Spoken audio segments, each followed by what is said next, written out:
Mary had a little lamb. The fault. We believe that all men are created equal. To the magnificent mosaic that is America. From radio beacon to radio beacon. I have a dream today.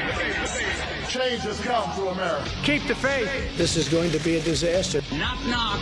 Who's there? It's a figment of your imagination. Randi Rhodes Show.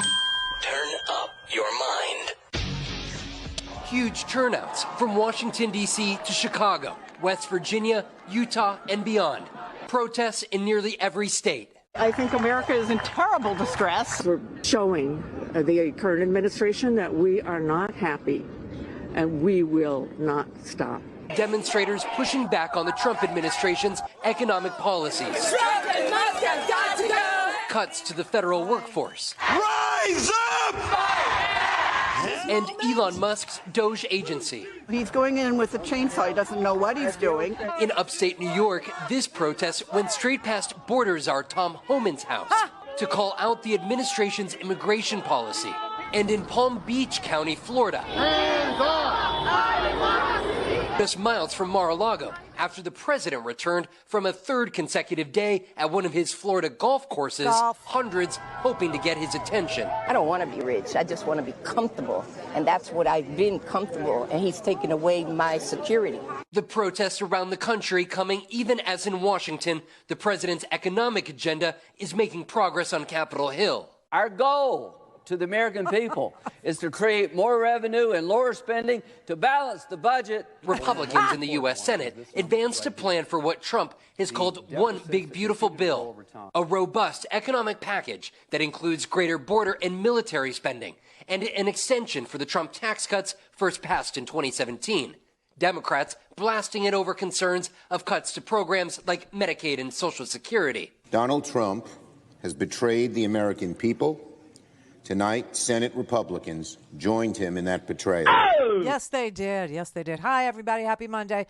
Nice job over the weekend. Nice job. Oh, did you see the I mean, they were humongous. They were ginormous. And they were in all 50 states. They were everywhere.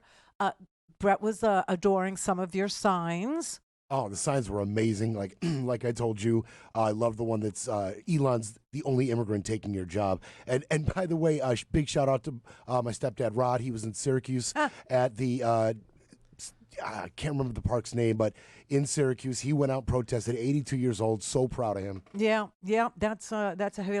Well, the immigrant thing. That's from his own X platform. Somebody created that one a while, and it is true that he is the only immigrant that's stealing from you. He is the only one. I saw. In that clip right there, I just saw one. It said, "Things are so bad, even the introverts are out here." That is the best one. Waste, fraud, and abuse. Next to that, it said Trump, Vance, and Musk. That was a good one. And then I liked the one where they went upstate New York. They went right past Homan's house. And on the sign it said, "Deport Homan," which was a good one, too. And one of my all-time favorites was "Send Trump to El Salvador." Wouldn't that be beautiful? That would be like the total... That would be irony at its, most fine point. Most fine point. God, I want to spoil the end of White Lotus for you so bad. I just... Don't you dare. I want to! I finally watched something with everybody. I had a shared experience, except you didn't share it. I couldn't share it. And they didn't share it. Yeah. And this one over here didn't share it. And that one over there didn't share it. And I would be, a big bitch if I, spoiled. But it's ironic, is all I want to say. It has a lot of irony in it, which is like my favorite form of, communication. I love irony. I hate when history repeats itself. Don't like it because it means we're so stupid that we allowed. And it's about to in this Senate budget package. That this is crazy. Okay, so there's the immigrant that's stealing from you. The market is still tanking, by the way. I'm just trying not to pay attention to it. I'm trying to be of service to you. And I figure, the one thing you can do if you want to do is go look up like what kind of a hit you took, right? Because that's right there on your computer. So I'm trying really hard not to tell you that the Dow Jones Industrial is down almost 500 points again at this moment. It's been, volatile, as they say.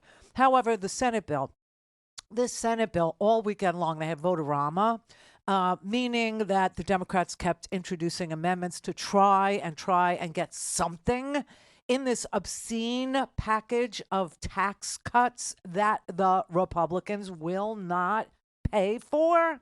I mean, and so like all of this DOGE crap where Elon's going, I'm going to say, do you remember it was at one of the campaign events where Elon first started making appearances, and he showed up at one of them and he was jumping up on the stage, and Howard Lutnick joined him, and it was such a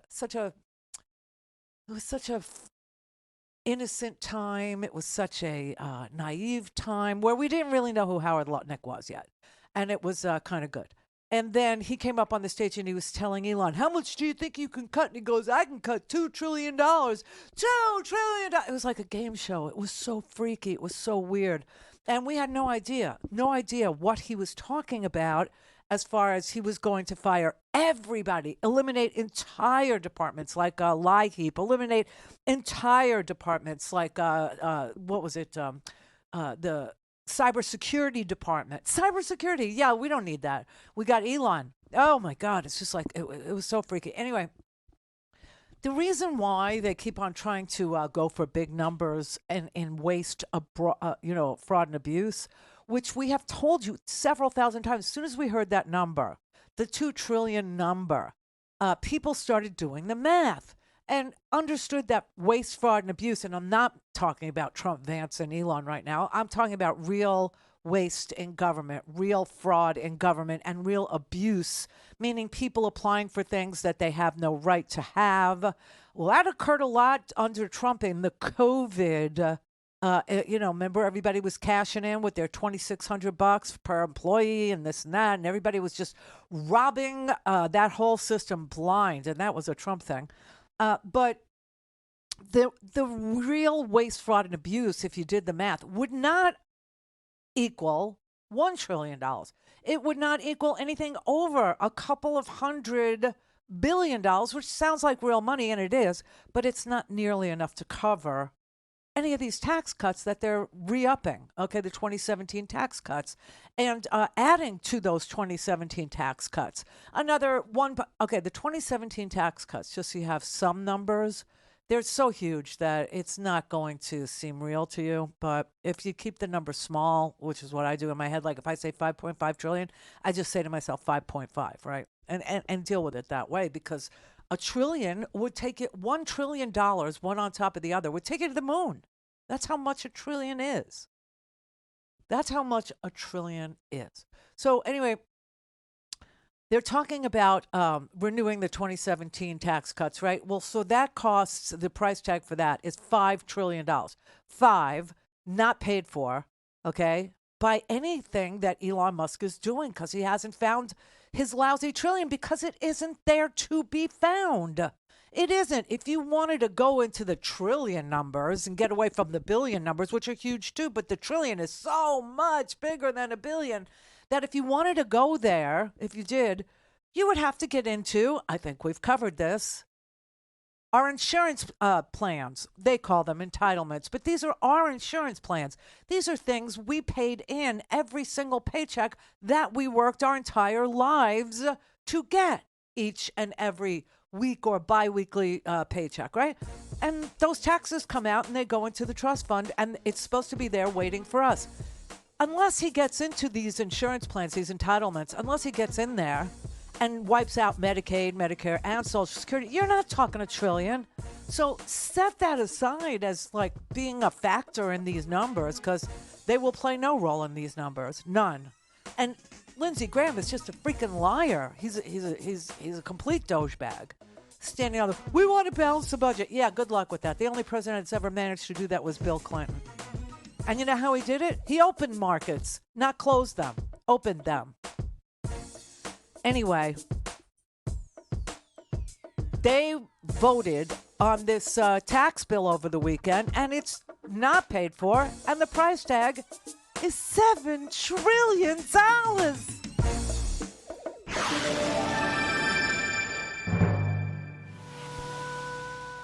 A things Randy at randyrhodes.com. Go for launch. Speaking truth to power, the Randi Rhodes Show.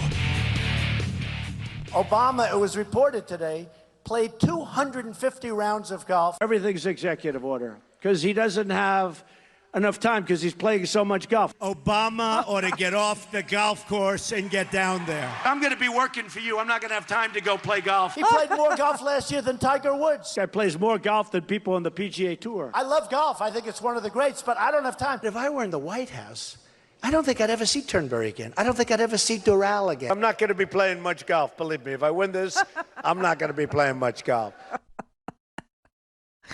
Guess what Donald Trump did all weekend long as the stock market was tanking and as people were out in the street in all 50 states expressing their absolute dismay at the crushing, the pilfering, the pillaging of our government and the trust that America has earned around the world over 70, 80 years of being a trusted trading partner, just evaporating it into thin air because he wants to.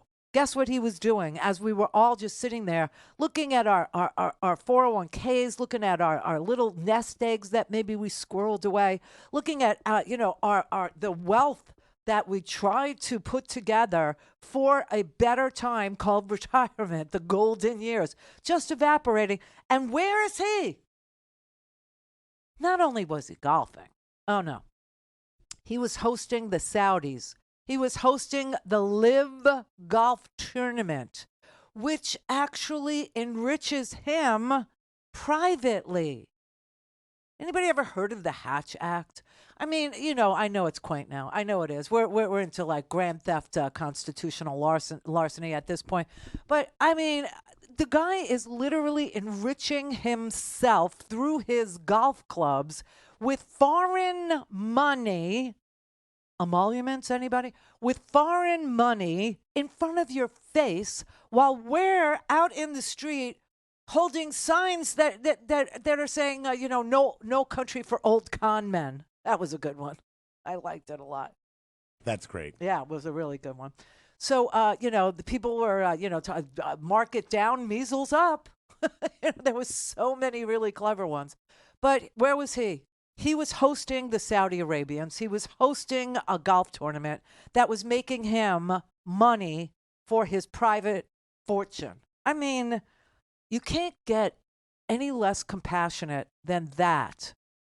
And Adam Schiff, it was not lost on him. He was like, the Sunday shows were good this week. And he was like, listen, let me tell you something. Scott Bessent, I don't know if you heard him. Scott Bessent was on one of the Sunday shows, and he said people who are approaching retirement or in retirement, we're fine. We're just fine. Well, he's talking to me and probably to you because this is our place, our audience. We all grew up together. I don't think we're fine.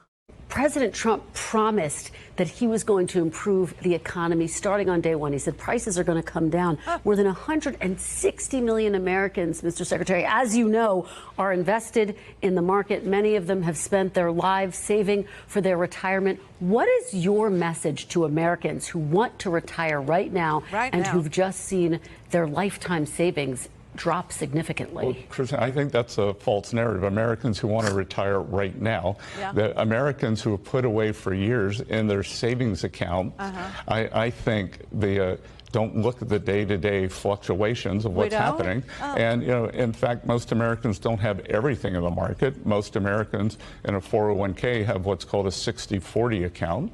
That is 60 of 40 accounts that are down 5 or 6% on the year. People have a long-term view. They have a program that the reason the stock market is considered a good investment is because it's a long-term investment. He's so deranged and so willing to lie that he told you that people who are looking to retire right now are looking long-term. How do you hold both ideas in your head at the same time? That people who are looking to cash their retirement plans or to actually use their retirement plans now aren't looking at their retirement plans now. they're taking a long It's just so ridiculous. It's so ridiculous. It's like Donald Trump with the tariffs. You know, in the first place, he's saying that the tariffs are to raise revenue for, I guess, the tax cuts. But the tariffs are actually a negotiating tool. So if they're a negotiating tool and you're willing to let them be suspended, how is that a long-term... I mean, you know, how is that a revenue raiser if you're not even interested in collecting it? If you're saying you're just scaring people, you're just scaring the world into, you know, taking you seriously as the madman that you are and responding in, you know, some sort of... I mean, it's just like, it makes no sense. Nothing they say makes any freaking sense. Nothing. And if you listen to them, it's kind of like shocking at how dumb they think we are, at how disrespectful they are to people with ordinary, you know, intellectual capacity to say 1 and 1 is 2. So anyway, Adam Schiff, you know, he was like, I don't think retirees are okay. Unfortunately, he's wrecking our economy. I think people have seen their retirement savings on fire, and yes, there he is out on the golf course. That may end up being the most enduring image of the Trump presidency. That is the president out on a golf cart while people's retirement is in flames. The Treasury Secretary saying that people aren't looking at where the retirement savings are. Maybe he doesn't have to. He's got the wealth. He doesn't have to. Maybe the president with his wealth doesn't have to. But what I'm hearing from Californians is those that have just retired, those who are on the eve of retiring, they're terrified of this. And I hope and pray we stay out of recession. But if we head into a recession, it will be the Trump recession. He will completely own it. This is a completely self-destructive economic act that he's engaged in. And it's not just the tariffs. It's also the freezing of funds, the firing of people, yes, the alienation of our allies. In California, I'm hearing from farmers who still haven't recovered market share from the tariffs during the first Trump administration. I'm hearing from people in the tourist industry. You have people from other countries now who don't want to come here, most particularly Canadians. I'm hearing from others, small business people who are telling me that Canadians are saying, don't send us any more of your products. In fact, we're going to send you back what you've already sent us. It's the whole range of Trump economic policies that are really hurting people. Yes, it's really hurting people. And 6.2 million people who rely on things like LIHEAP, or people who rely on things like SNAP benefits, food stamps, people who rely on food banks. Okay, so he ended the program where farmers, get paid to bring their excess crops to local schools for free school lunch. That ended. He ended the program where farmers bring their excess food to food banks for people who can't make ends meet. Now you can't do any of those things. Plus, the guy is running around just like shutting everything down, from Social Security to CDC jobs, NIH jobs, while measles are approaching 600 cases, and we lost another child from a completely eradicated disease. Not just preventable, but eradicated disease called measles. Another child in the United States died.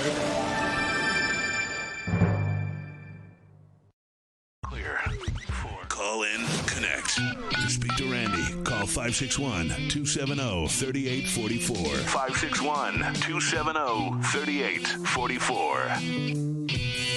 Hey, let's hear from an investment banker, okay? This big, beautiful economy that actually was rolling pretty good with jobs and inflation coming down feels more like the Game of Thrones Red Wedding. Oh. I mean, it is not going well. This is being executed poorly.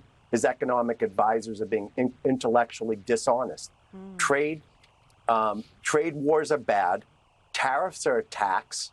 Consumer prices are not going down. We're 70% a consumer-driven country. So building a moat around the United States with protectionist and isolationist economic policies are not positive. And this isn't me saying it. This is J.P. Morgan, 60% chance of a recession. Heritage Foundation is for free trade and thinks tariffs are poor. I think Steve and I have always been for targeted tariffs. Go after the Eurozone on auto. Go after China on steel and intellectual property. But across the board is just coming back to haunt us. Yeah. And the markets are efficient. I disagree with Secretary of State Rubio. It's not just the businesses are getting reset. They're going to actually look at what happened at Whirlpool in Iowa. They cut over 500 jobs. I hear and you. by the way, today, the senator of Iowa and the senator of Washington are doing a bipartisan bill to possibly take away some of the powers. To take control back, and Congress really has not been muscular on any of these issues, even though they had the power to be, and probably should have been a long time ago. Yes, but they're Republicans, and they're afraid of their own shadow. They're Republicans, and they're pansies. They're Republicans, and they're just, sweet little country mice. They just don't know what's going on. They can't figure out that Donald Trump needs to be stood up to. I saw a little kid at the protest. A little kid had a sign that said, "My father taught me to stand up to bullies." Somebody needs to show that one to the grown-ass men that are the Republican majority in the House and in the Senate, where they could actually stop these tariffs, but don't. Yes, it's true. They could, but they don't. They're letting everybody go under. Everybody. They're betraying their own country. I don't know what words to say that, actually illustrate the amount of betrayal that is happening in front of everybody's face by the Republican Party, by the party of Trump, by his crazy people that are in office. They just refuse. They refuse to intervene. And when I look at what they did over the weekend, I kept watching this and that, and then they go, well, what's on C-SPAN? Because that's me. And I see the vote-a-rama, and I see them vote, and I see the Democrats trying to introduce, basic amendments saying, hey, how about this one? Don't you signal to communicate war plans. The Republicans voted no for that, too. This tells you the anything that comes from the Democrats' brain, any common sense thing, any normal thing, any turning back of this crazy hacking at our government with a chainsaw kind of approach is bad, and we should have a little look-see. Anything that comes from the Democrats, no matter how common sense it is, they vote no. They vote no. And then Howard Lutnick on Sunday, this vote-a-rama went on till 2 o'clock in the morning on Saturday. Do you know that? 2 o'clock in the morning on Saturday, and I'm still trying to figure out what's in this $7 trillion bill not paid for. Not paid for. I know that there's a continuation of the 2017 Trump tax cuts that back in the day, they were only $2 trillion. Now they're $5 trillion, $5.5 trillion. That's real money. That's big money. Okay. And I know that's in there and it's not paid for. But I can't figure out, did tax on tips make it into the bill? I don't think so. I don't think no tax on tips made it into the bill. I think they thought about it and they told the House, maybe the House should put it in, but the Senate, I don't think did. The raising of the SALT, the homeowners, deductible for the value of the property tax, that was capped at $10,000 per home. And I think they raised it, but I don't know if it's really in there. The tax deduction was, you could deduct it up to 10 grand, but I think they took the cap off. I don't know. All I know is they added another $1.7 trillion outside of the renewal of the 2017 tax cuts, which would sunset if they did nothing. It's sort of like if Donald Trump did nothing. He could have written out this really nice economy that Biden left him. Yeah, too old Biden managed to give us a soft landing from what the first Trump administration left him. And that was an economy that had crashed. Supply chains that were completely busted. And we managed to put it back together better. Build back better. Remember, everybody? Yeah. And they didn't want a whole bunch of the Build Back Better, so we settled for the Chips and Science Act, which actually was bringing high-tech semiconductor jobs to the Rust Belt, turning it into the Battery Belt. Remember? And now, this administration is promising you that what Biden had already done, they would do. I swear to God. They would do what Biden's already accomplished. They would do what Biden already did if you would just let them raise tariffs and get into a trade war. Remember, the army of millions and millions of human beings screwing in little screws to make iPhones, that kind of thing is going to come to America. It's going to be automated, and great Americans, the trade craft of America, is going to fix them, is going to work on them. They're going to be mechanics. There's going to be HVAC specialists. There's going to be electricians. The trade craft of America, our high school educated Americans, the core to our workforce is going to have the greatest resurgence of jobs in the history of America to work on these high-tech factories, which are all coming to America. That's what's going to build our next generation of America. No, it's this generation. It's the past generation, actually. It's the last president of America that actually brought high-tech jobs to the United States. Intel built they got a $20 billion investment, and they're building a semiconductor factory somewhere in Ohio. I forget which town in Ohio. Licking County, Ohio, I think it is.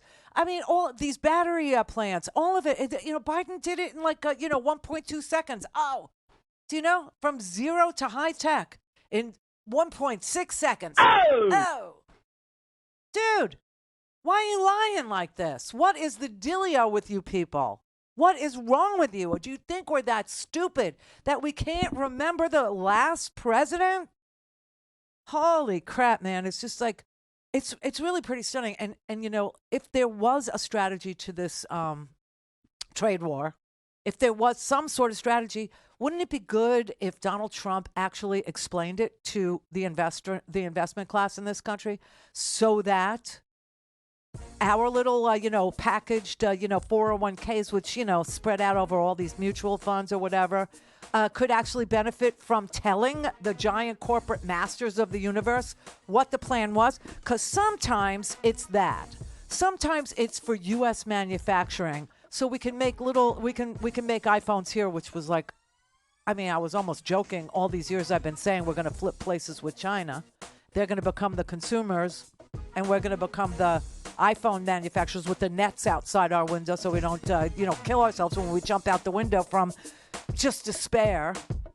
So sometimes it's for manufacturing, and sometimes it's to pay for tax cuts and to raise the revenue. And sometimes it's to get other countries to negotiate with us to reduce their tariffs on us.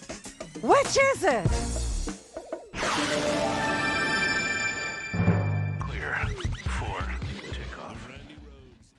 This is the Randi Rhodes Show. To speak with Randi, dial 561-270-3844. That's 561-270-3844. When we saw the president stand in the Rose Garden holding up that chart that you helped make, that wasn't actually tariffs. That was actually confusing to investors because it was some kind of other formula, and the countries themselves seemed kind of random. Like, why are the Heard and McDonald Islands, which don't export to the United States and are quite literally inhabited by penguins, why do they face a 10% tariffs? Did you use AI to generate this? No, the idea is why are they on the list? Left off. Because the idea, what happens is, if you leave anything off the list, the countries that try to basically arbitrage America go through those countries to us. Any country, like we had tariffs, the president put tariffs on China, right, in 2018, and then what China started doing is they started going through other countries to America. Right. They just built through other countries through America. And so the president knows that, he's tired of it, and he's going to fix that. So basically he said, look, I can't let any part of the world be a place where China or other countries can ship through them. So he ended those loopholes, these ridiculous loopholes, and now what he's trying to say is, I'm going to fix the trade deficit of the United States of America. It's a national security issue. We need to make medicine. We need to make semiconductors. Yes. We need to make ships. We need to have steel and aluminum. Come on. We need the greatness of America to actually be built in America, and he's tired of getting ripped off by the rest of the world. Okay, but just to be clear, April 9th, the so-called retaliatory tariffs, the reciprocal tariffs, I should say. Reciprocal. Are those coming, or are they open to negotiation? The tariffs are coming. He announced it, and he wasn't kidding. The tariffs are coming. Of course they are. The tariffs are coming. The tariffs are coming. There's a boy in the well, Lassie. It's just so ridiculous. So ridiculous. Okay, so he said that he put these islands that are not inhabited by humans but are inhabited by penguins. I'm sure everybody had a field day with that. But that he put them on the list, a list nobody understands. You know, the list was not in any order. You understand that the list was not in alphabetical order. The list was not in size order. The list was not in who has a tariff on us order. It was just more chaos. It was a chaotic list. And, you know, he's laughing. When she says, was this generated by AI? No, we did it. And the reason why we did it and we included the Herd Islands, etc., is because other countries might actually say, come here and make stuff here. You saw where those islands are, right?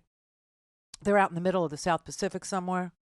As if there's infrastructure on those islands that would allow for a factory to be built, or there's threads, or there's needles, or there's sewing machines, or anything. Okay, set that aside, because the answer to are there? No, there are no materials, raw or ready to be used in any manufacturing process on those islands.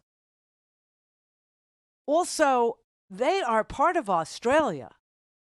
So again, he doesn't know what he's talking about. We have to prevent other countries. They are possessions of Australia. You put tariffs on Australia, it includes those. You don't know what you're doing. You don't know why would you just try and, fudge your way through a conversation with Margaret Brennan, whose entire week is spent preparing to talk to you for less than 38 minutes? Idiot, just show up and tell the truth. We don't know what we're doing, but it's fun. I'm having the time of my life. Look, it's a cabinet full of billionaires. I mean, Besant, the Treasury Secretary, he's a billionaire. Mnuchin was too. I'm a billionaire. Donald Trump is now a billionaire because he's conned everybody out of their last pair of panties. Okay, so we're all billionaires, and there's really nothing left for us to conquer or do. So we're just doing this because we have the power, and it feels so good. It's like the one thing that was missing from our lives was real power. Real power to crash economies. Real power to crush little men. Real power to ruin America. To actually stomp out any hope that anybody might have that they could climb the ladder. No, this is real power to pull that ladder up behind us. And not let anybody up here where we have our rarefied, purified, crystal clean air. That's all that's going on. These guys are having freaking fun. And at that level of wealth, this is all that's left. I mean, Bezos, yeah, he'll rent out Venice, for a day, for a wedding. He's marrying the hooker. I'm sorry. Just like the idea that these guys are just playing around with our entire lives, playing around with our future so that they can rent out an entire city in Italy, okay, and have a wedding. Please spare me. We have worked our entire freaking lives, spent a good amount of time on Amazon buying crap from you, and my greatest wish would be that you go back to grandma's, a garage and sell books again. I mean, you don't even appreciate what you were able to accomplish. You don't even feel the joy of bringing cheap Chinese goods to us, which is how we like it. We're Americans. We don't manufacture. We buy. 70% of our economy is consumer driven. And this is why when people tell you how tariffs are going to destroy the American way of life, this is what they ought to be repeating. Because we are consumers, 70% of all GDP, everything that we do, everything we spend, everything we make is on selling to each other crap. It's how we like it. I'm not embarrassed about it. I'll take a $5 T-shirt any day. Any day.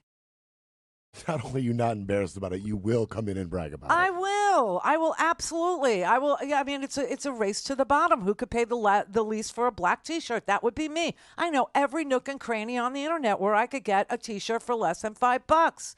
And don't think I don't. And I'll tell you, I want my Nike sewn by little kids. I want the little perfect little stitches.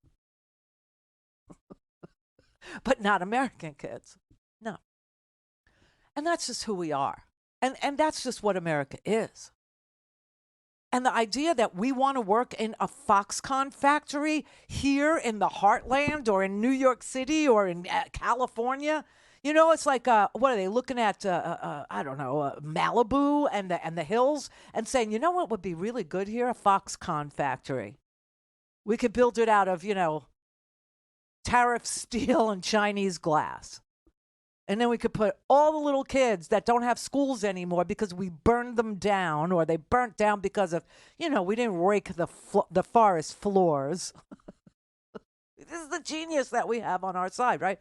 Going now we put the factories there, and we let those people sit there all day long and screw in little screws inside of the, you know, the cases for the iPhones or on the, you know, the little circuit boards. That's what we do. That's what America's going to do now. Otherwise, this trade war, I don't mean to put the fear of God into you or anything like that. But you know what an iPhone's going to cost? If China did retaliate over the weekend. We went crazy, put a 34% tariff on everything coming in from China, which is everything that we buy. Everything. It's everything you're wearing. It's everything you're using to, you know, flip a burger. It's everything. Okay. And so they retaliated and put a 34% tariff on our stuff going into their country.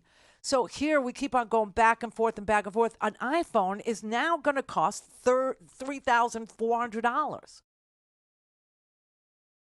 Is that good for you? Does that work for you? Is that making America great again? Honestly, I do not know why they're doing this except to say it's fun. It's fun for them.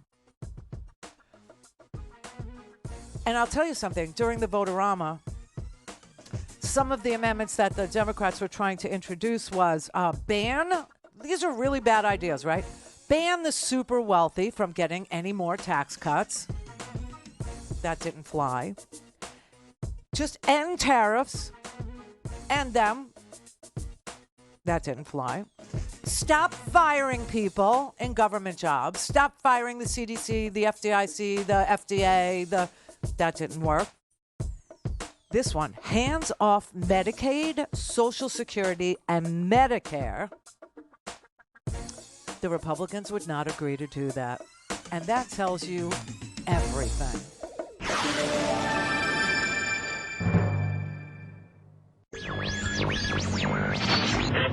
Mary had a little lamb. The fault. We believe that all men are created equal. To the magnificent mosaic that is America. From radio beacon to radio beacon. I have a dream today. Change has come to America. Keep the faith. This is going to be a disaster. Knock, knock. Who's there? It's a figment of your imagination. Randi Rhodes Show. Turn up your mind. You're going to see the greatest resurgence of factory building and factory production in America. This is our time. Everybody is going to build their factories here. Everybody's going to move their factories here. And America is going to become the producer of much, much more of what we consume. Does that reflect the world that we live in 2025? Or is he trying to bring back a vision of the U.S. economy that's in the past? It's way in the past, as in before World War I in the past. Post-World War II, the U.S. was the champion of integrating global economies, integrating supply chains, letting countries seek out their comparative advantage to increase prosperity, and intertwining our economic interests also helps prevent conflict.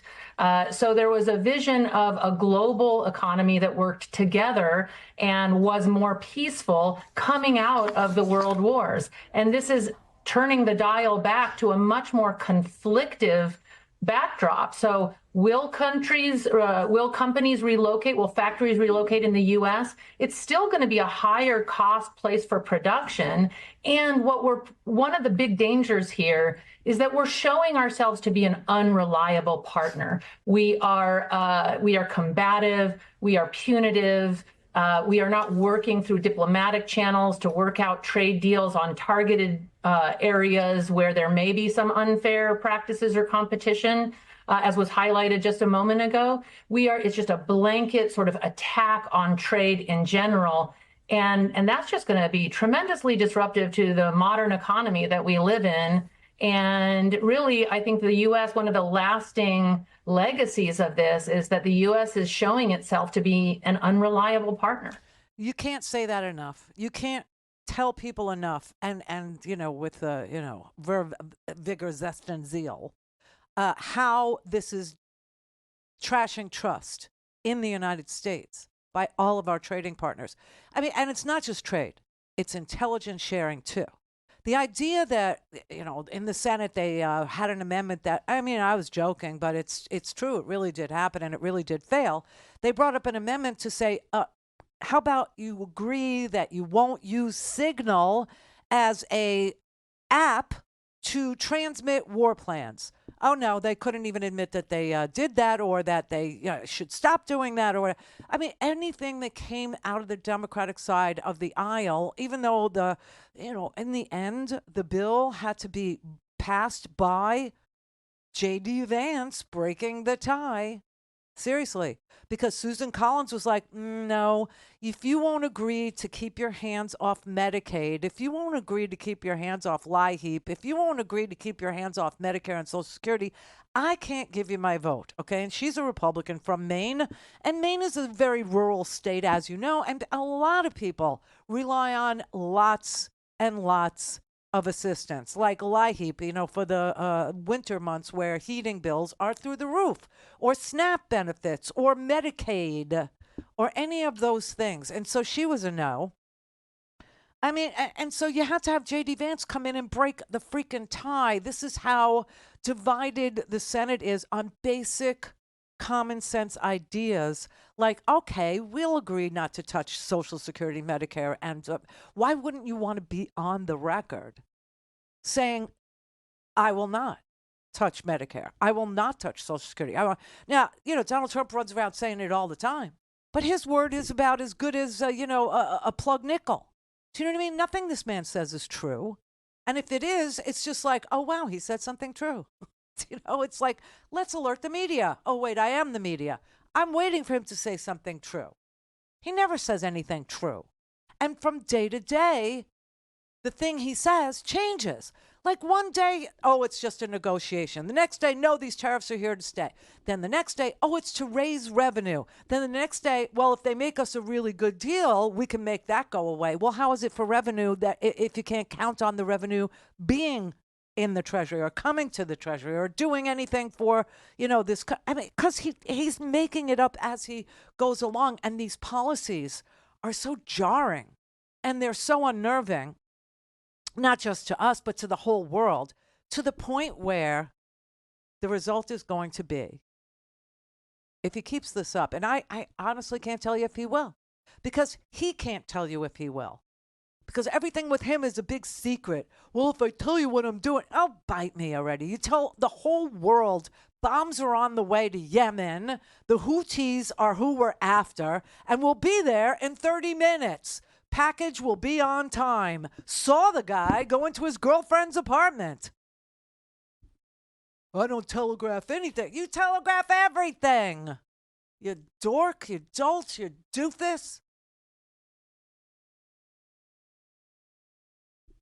I just, you can't believe anything he says. So therefore, when he tells me he's not going to touch Social Security, Medicare, I know he's probably thinking about touching it, taking it, stealing it, using it. Who did he meet with? I mean, he told us he was going to, he told us a lot of things. Day one, the prices were going to come down. It was going to be great. It was going to be beautiful. Everybody was going to be so happy. And then he also told us he was going to bring peace to this planet and that Ukraine, the war would be over. Before he even was sworn in, he could do it.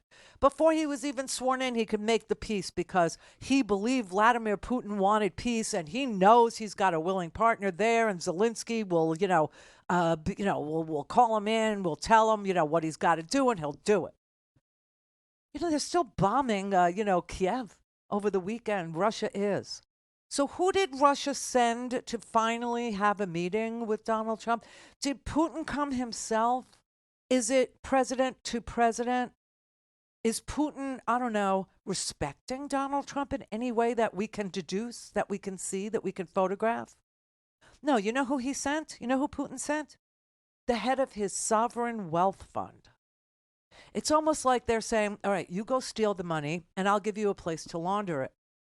We're a mafia state after all, Donald. We know just how to launder ill-gotten gains. You want to be an oligarch? I'm your banker. That's who he sent. He sent somebody who was in charge of the sovereign wealth fund. Nobody that, would, be able to make the peace. Not a Secretary of State type person, not a Dmitry Peskov, who is a PR person, not Lavrov. No, not Putin. No one. No one of any depth or breadth or, level of respect. I mean, it's so bizarre. And he's making such a fool out of Donald Trump that I think this is why Donald Trump is lashing out at the world. Because the world is still laughing at him, just like they did when he went to the UN back in the day. Just like they did when he went to the G7 meetings, okay? And he pushed the president of Montenegro. Remember that? He pushed the man who is the president of a tiny little ex-Soviet satellite country, but a beautiful little democracy in the Baltics. He pushed him aside because he's a bully. And the whole world was appalled and grossed by him. So now all of a sudden he's like, I'm not going to touch your Social Security, Medicare. But there's Elon saying, I'm going to give, I can cut $2 trillion. And you can't cut $2 trillion in waste, fraud, and abuse because it doesn't exist. And this is why the natural place is going to be where the big money is. And if Donald Trump is looking to pilfer, steal, or spirit away trillions of dollars somewhere, well, the Russians would be happy to launder that for him. They'd be just thrilled. Take that money off your hands right now. I mean, it's like, just don't buy anything stupid. I love that car. You bought a pink Cadillac? It's for my mother-in-law. I put it in her name. I love that car. Seriously. This is craziness. We have a lunatic who hates his own country in charge of our country. TV. All things Randi at RandiRhodes.com. Go for launch. Speaking truth to power, the Randi Rhodes Show. Yeah, I'm the average American right here at this table because you guys are talking and I don't really understand what it is that you guys are saying.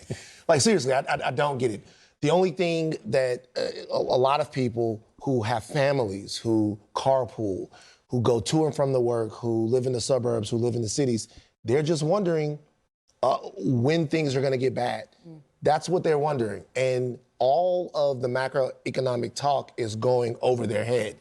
And honestly, I feel for them. I feel for them because it doesn't seem like anyone is talking directly to them. They're talking to the markets, they're talking to each other, they're talking to the financial system, but no one's telling somebody, hey, at the end of this summer, when you need to buy school supplies for your kids to go back to school when it's backpack time, like that money will be there and those prices will be stable. No one is talking to them. And I think that's the biggest tragedy in all of this. The truth to be told to them, most people don't want to say.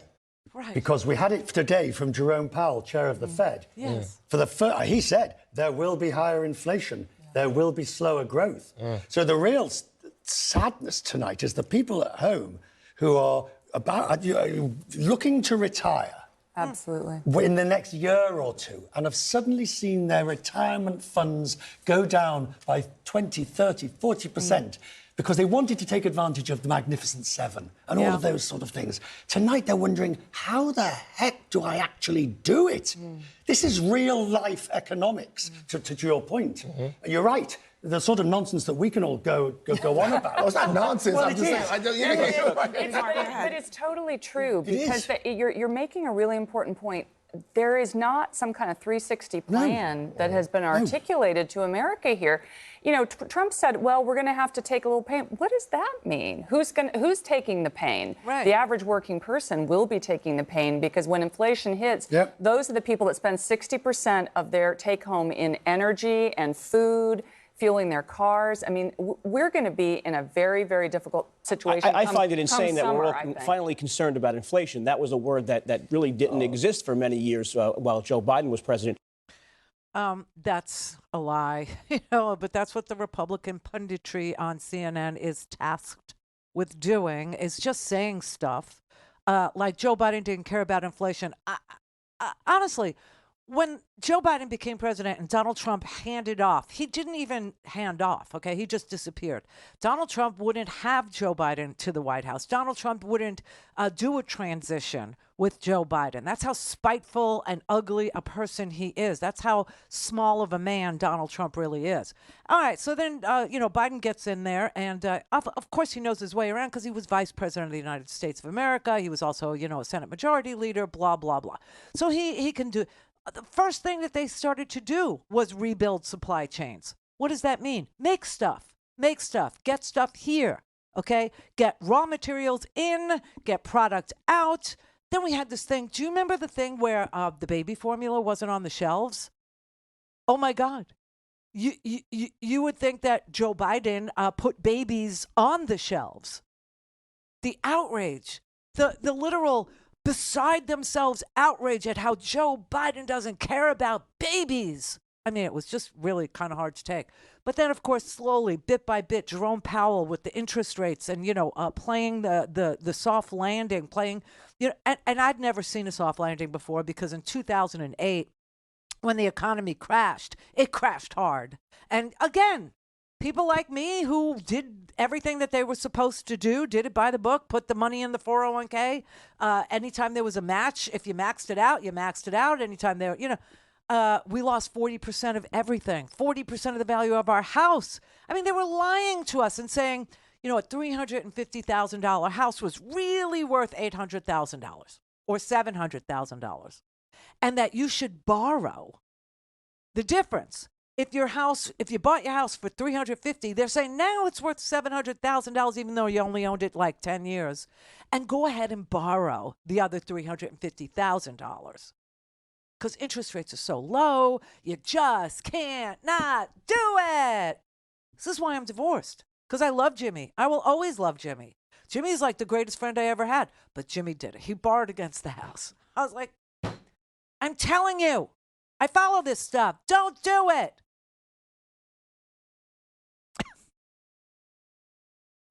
So, listen, a lot of marriages got ruined in the 2008-9 period of time because of stuff like this.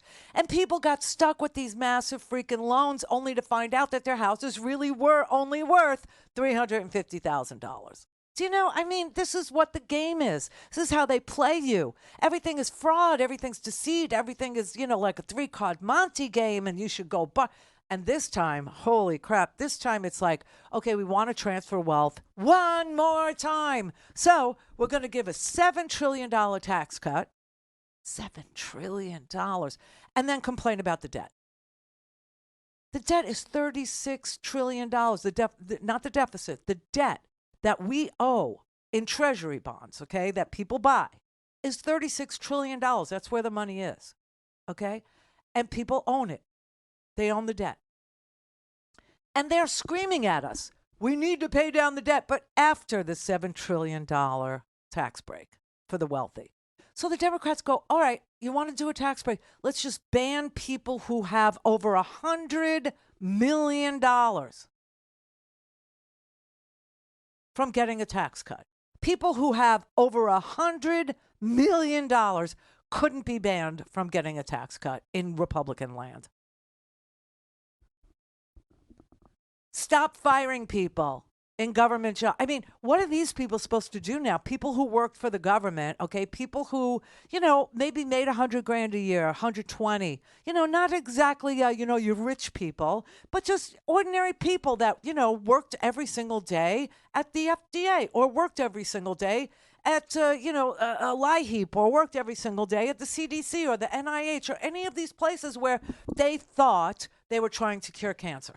They thought their work mattered. They thought they were going to, eradicate even more diseases that kill children. But no, they got fired. They got laid up. And now the genius that we put in charge of Health and Human Services, Robert F. Kennedy Jr., he said, oh, I got to hire these people back. I made a mistake. I fired like 20% of the people I fired. We need them. Just putting people through an emotional trauma because you don't know what you're doing. I mean, that is like, let's bring corporate America into the government. Let's do that. Where, you're working for a guy who's sitting in his office with the door closed, playing solitaire, praying to God that no one ever opens the door and finds out he doesn't know what the hell he's doing. That's corporate America. Let's bring that ethos into the government. And let's punish people who actually work for the government for less money than they can make in corporate America because they, A, feel like they're doing something special, and B, they want the retirement package. Oh, well, $25,000. That's all you get. Take it or leave it. It's the fork in the road. Oh, fork you. Hey, everybody, here's the news. We're all forked. We're all forked. Because this president really doesn't like us. He doesn't.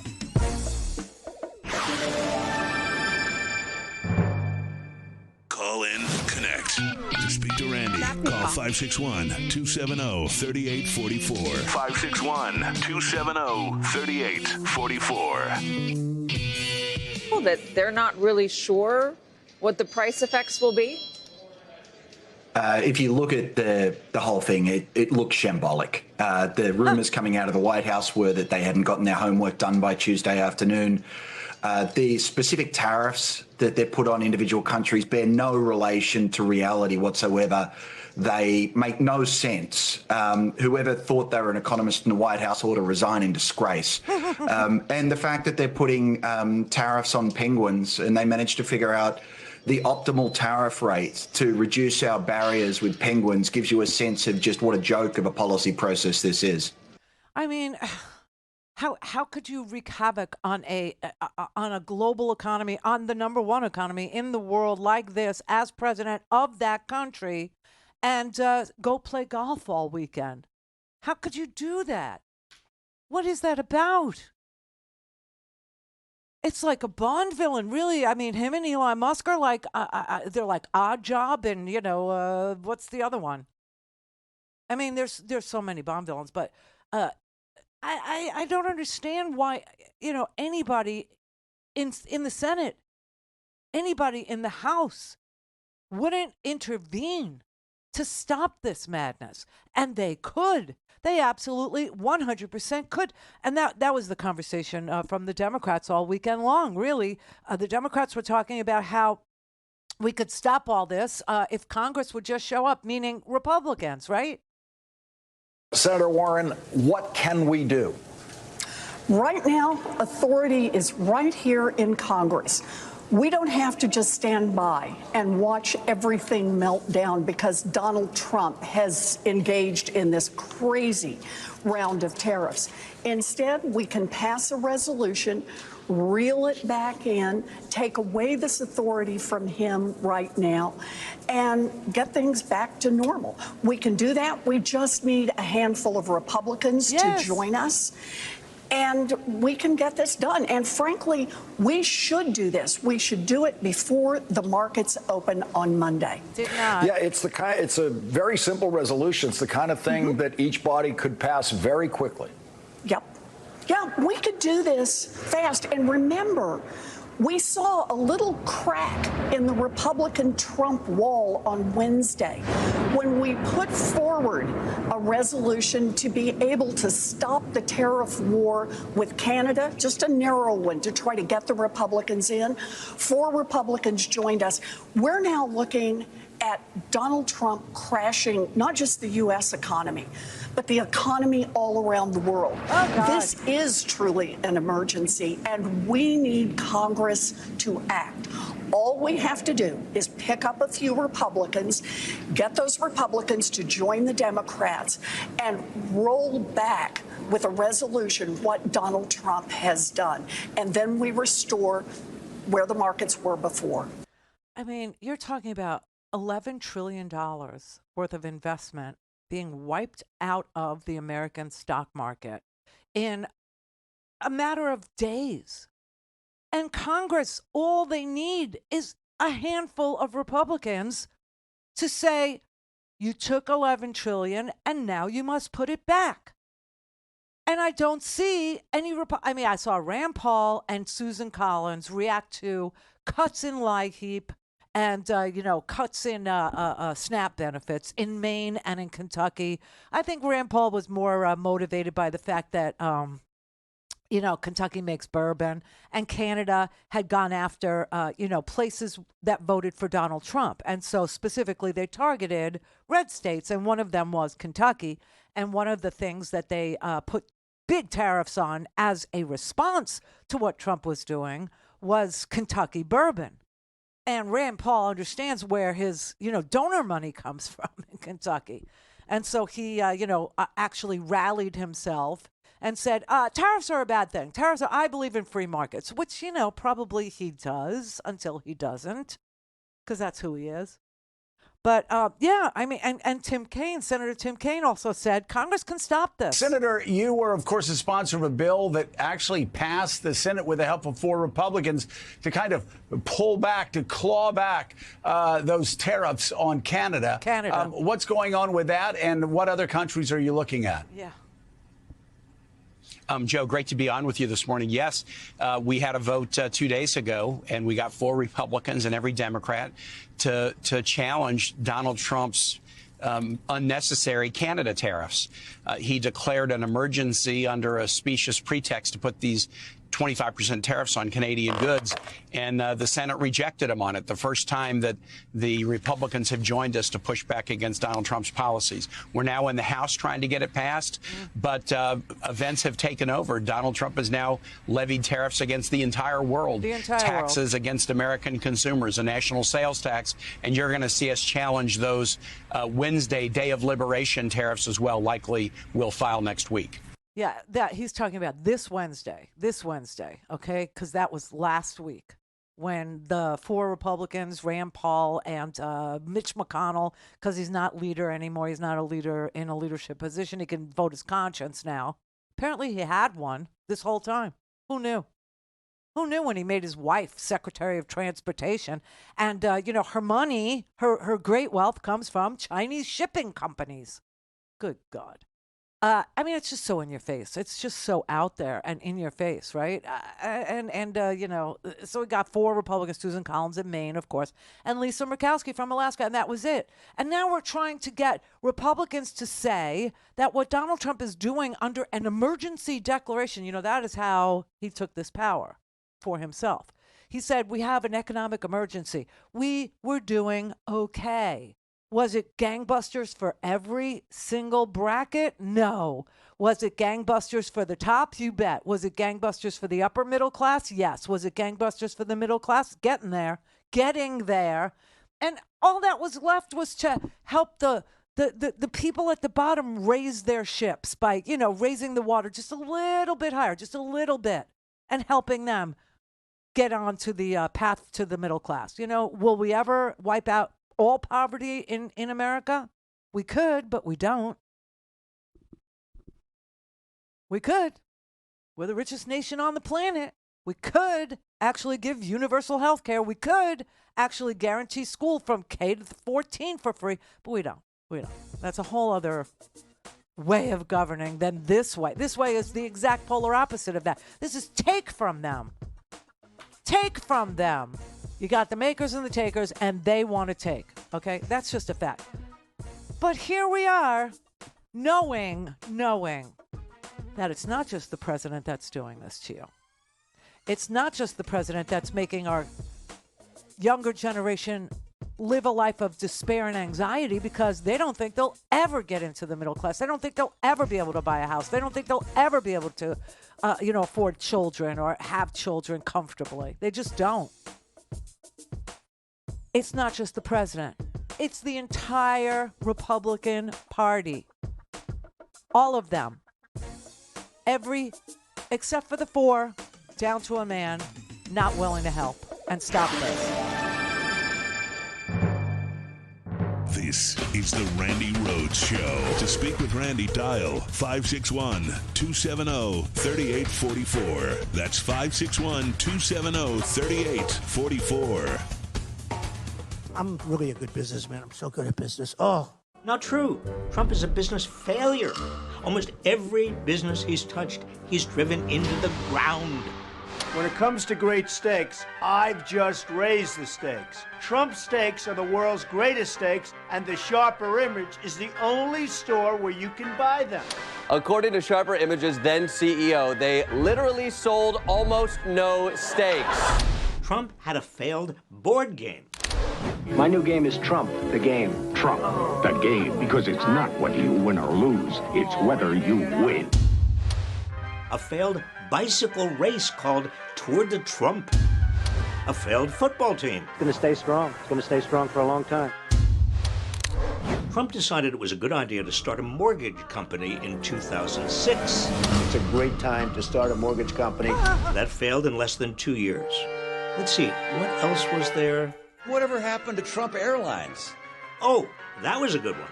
One of his planes had a crash landing within the first 2 months, which he insisted was the most beautiful landing you've ever seen. The business failed within 3 years. How about Trump University? Failed. And then there's Trump Magazine. Failed. Trump Vodka. Failed. Trump Travel, Trump Ice, Trump Network. Failed, failure. Trump has even managed to bankrupt multiple casinos. How do you lose money running a casino? There's an old joke that the easiest way to make a small fortune is to start with a large one. And that's exactly what Trump did. Multiple analyses show that if Trump had simply invested his multi-million-dollar inheritance in an index fund and didn't touch it, he'd be a lot richer than he is now. Now think about that. His entire life's work has been less successful than if he'd done nothing. And when he was president, Trump ran the country like he ran his failed businesses. He added $8.4 trillion to the national debt, largely through his tax cuts for the rich and big corporations. Trump has managed to survive every one of his business failures by leaving other people on the hook, leaving workers unpaid, shafting his investors. The whole idea that Trump is good at business was a carefully crafted illusion, concocted for a reality TV show. And like a lot of reality TV shows, we've come to learn it was all show and no reality. The only business Trump has been successful at is conning people. Now he's trying to do it again. Don't fall for it. Don't fall for it. Don't fall for it. People really do think because they saw him on the TV playing a very successful businessman that he's a very successful businessman. But he is not a very successful businessman. He is a man who knows how to pin the tail on the donkey. He is a man who knows how to stiff you in order to get out from under his bankruptcies. Just don't pay. Just don't pay. And the time has come now, because he's president of the United States of America, to not pay you, to stiff you. Each and every one of you and me, all of us, we're all going to be stiffed out of what we paid for, stiffed out of all the stuff we saved when we were working, stiffed out of all the investments that we made not because the companies did poorly, not because other people's businesses didn't have good business plans the way his had lousy business plans, if they had plans at all. No, because he's stealing it. He's stealing it. And my best guess, and it's just a guess, this one I can't prove. All I can tell you is, the facts of what happened. And the fact of what happened is Donald Trump has been telling Vladimir Putin through the entire campaign that he was going to end this war, and he would do it before he was even inaugurated. And he was giving a heads up to Vlad. And Vlad will not end this war because Vlad is empire building over there. He has spent so much of his own personal treasure, meaning his own people, who Russians really do this. This is like really crazy, but Russians look at the citizenry, okay, of Russia, because it's very hard to be middle class in Russia. There is no middle class in Russia. It's the very, very top. The oligarchs, the people who pay the vig to the mafia boss, the capo de capo is Putin, obviously, and he is of the world. The capo de capo of the world is Vladimir Putin. And Donald Trump, really, really likes that position. And he would like to do that thing so bad. And I think that, Vlad, instead of ending the war, said, I'll do you one better. Okay, let me have my war. I need my war. I want my war. I have to have my war. I'm building an empire, for God's sake. That's what I'm doing. It's what my whole life's been about. And you're not taking this away from me, Mr. Trump. So here's what I'll do for you. I'll send you the head of our sovereign wealth fund. And he'll show you exactly how you steal this money and what you do with it and where to put it and blah, blah, blah. And I really do think that Donald Trump took him up on that. But again, that's something I can't prove. That is just opinion. That is not. The fact is that he sent the head of the Sovereign Wealth Fund over here. The fact is that Vladimir Putin hasn't had a meeting with Donald Trump. Today, Donald Trump met with Netanyahu. They were supposed to have a press briefing. Okay, they met in the Oval Office. That was aired on television. Donald Trump just sitting there and talking and talking and talking and talking and talking. But they were supposed to have a press conference afterward where Netanyahu and Donald Trump would take questions from the press about, indiscriminate bombing and killing aid workers and, obliterating, actually taking another 50% of the Gaza Strip for themselves, right? And I don't know that they wanted to answer any of those questions, so they canceled it. They canceled the press conference. There isn't going to be one. But Vlad hasn't even shown his face anywhere in the world. There's no Helsinki. There's no you come to me, I'll come to you. There's no, hey, let's meet in Saudi. Nothing. Absolutely nothing. But I know Donald Trump was talking to the Saudis over the weekend because he was playing golf with them as they were putting money in his pocket. Okay, hosting the Live Golf Tournament, which is a Saudi, golf, what do you call it? Golf club? I guess it'd be a league. It's its own league. Is it a league? Yeah, it's its own league opposed to the PGA. It's like an alternate PGA by the Saudis. So, PGA. Professional Golf Association. Association. Yeah. So this is so it's not a league; it's an association. Right. So Live is an association. Yes. Yeah, because I don't know anything about golf. I honestly don't. I mean, I'm probably great at it. I just don't. I haven't retired yet. Therefore, I haven't. I haven't tried my hand at golf, nor have I tried my hand at pickleball. But I'm probably really good at those things. Just making crap up at this point. But honestly, the idea that he knows what he's doing is hysterical, but it's so dangerous. It's so dangerous. Every person who showed up for any conversation, any analysts, they're all saying this is the worst idea that Trump has ever had, this tariff idea. But of course, it's meant to redistribute money away from us. Because we're going to pay these freaking, he talks about $6 trillion is coming into our country. No, $6 trillion is coming out of your pocket, my pocket. Because we're the ones that are going to pay this tax. It's an economic Armageddon that was unleashed by Trump. And the tariff war has begun, and we believe, this could set tech stocks and the tech industry in the U.S. back, potentially a decade, because the supply chain's built in Asia, and this is dramatic in terms of what's going to do for growth, for cost, for I think many of these companies, and that's why it continues to be the most absurd thing I've seen on Wall Street covering stocks 25 years. The tariff war has begun. China's not just going to sit down. Ironically, this is the best that ever happened to China. China tech is going to steamroll ahead. U.S. tech is the one that continues to be hamstrung. And I think this is something where it's the worst policy mistake in 100 years. A recession is almost guaranteed based on this.